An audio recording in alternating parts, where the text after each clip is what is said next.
ফ্ল্যাটের সব দরজা জানলা নিজে থেকেই বন্ধ হয়ে গেল। হঠাৎই বিদ্যুৎ চলে গেল। অন্ধকার ঘরের মধ্যে করিডোর থেকে ধীরে ধীরে কারোর হেঁটে আসার শব্দ শুনতে পাচ্ছিলাম। শব্দটা এসে থামলো আমাদের ঠিক শোবার ঘরের দরজার সামনে। তারপর নমস্কার, আমি পবিত্র দেবনাথ, আর তোমরা দেখছো পরলা ইউটিউব চ্যানেল। প্রতিদিনের মতো আজও গায়ে কাঁটা দেওয়া একটা ভৌতিক ঘটনা, ভৌতিক এপিসোড তোমাদেরকে উপস্থাপনা করতে চলেছি। তোমরা তো গল্পের ইন্ট্রোটা শুনলেই আশা করছি প্রত্যেকেরই ভালো লাগবে। যাই হোক, বেশি কথা বাড়াবো না, আর শুরু করা যাক আরো একটা ভৌতিক এপিসোড।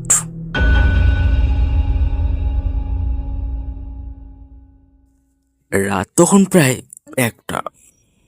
শহরের এক অভিজাত আবাসনে 12 তলার একটি ফ্ল্যাটে নতুন ভাড়া উঠেছিল রাহুল আর তার স্ত্রী রিয়া। ফ্ল্যাটটি সুন্দর, পরিষ্কার, আর ভাড়া তুলনামূলকভাবে খুবই কম। সবাই বলেছিল এত ভালো ফ্ল্যাট এত কম ভাড়ায় ভাগ্য খুলে গেছে। প্রথম কয়েকদিন সবকিছুই স্বাভাবিক ছিল, কিন্তু কয়েক সপ্তাহ রাত থেকে অদ্ভুত ঘটনা ঘটতে শুরু হলো। যেমন প্রতিদিন রাত্রে ঠিক রাত 2:17 ড্রয়িং রুমের লাইট নিজে থেকেই লিভে যায়। তারপর রান্নাঘর থেকে কাঁচের গ্লাস ভাঙার শব্দ আসতো। ছুটে গিয়ে দেখলে কিছুই নেই, সবকিছু আগের মতোই স্বাভাবিক এবং সাজানো গোছানো থাকতো। এক রাত্রে মেঘলা বাথরুমের আয়নায় দাঁত ব্রাশ করছিল। হঠাৎ আয়নায় নিজের পেছন দিয়ে দেখতে পেল একটা সাদা কাপড়ে পরা এক বৃদ্ধ মহিলা দাঁড়িয়ে আছে। সে ঘুরে তাকাতেই দেখে কেউই নেই।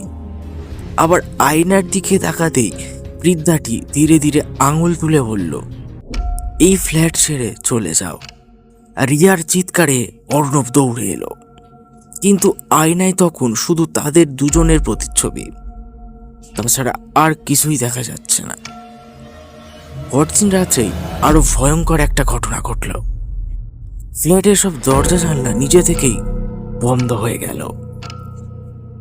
বিদ্যুৎ চলে গেলে অন্ধকারের মধ্যে দিয়ে করিডোর থেকে কারোর ধীরে ধীরে হেঁটে আসার শব্দটা এসে থামলো আমাদের শোবার ঘরের দরজার সামনে। তারপর দরজায় 3বার ধাক্কা।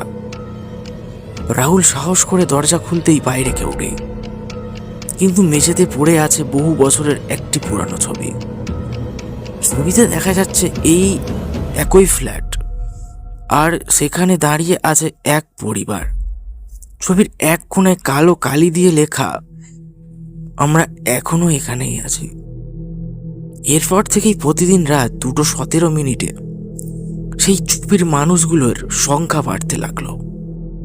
একদিন রাহুল দেখলো ছবির এক কোণায় সে নিজেই দাঁড়িয়ে আছে। পরদিন সেখানে দেখা গেল রিয়াকেও। তারা আতঙ্কে পরদিন ফ্ল্যাট ছেড়ে চলে যায়। কয়েক মাস পরে নতুন পরিবার সেই ফ্ল্যাটে ওঠে।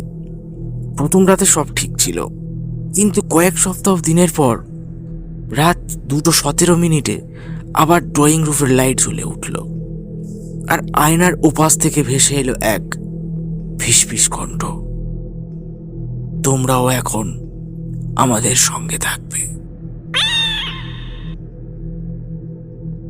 থ্যাংক ইউ সো মাচ ঘটনাটা প্রথম থেকে লাস্ট অব্দি শোনার জন্য। ভিডিওটা ভালো লাগলে লাইক করুন, কমেন্ট করুন, এবং আরও নতুন বাংলা ভৌতিক গল্পের জন্য ইউটিউব চ্যানেলটি সাবস্ক্রাইব করুন। Thank you so much. আর মনে রাখবেন, ততক্ষণ সুস্থ থাকবেন অ্যান্ড সাবধানে থাকবেন।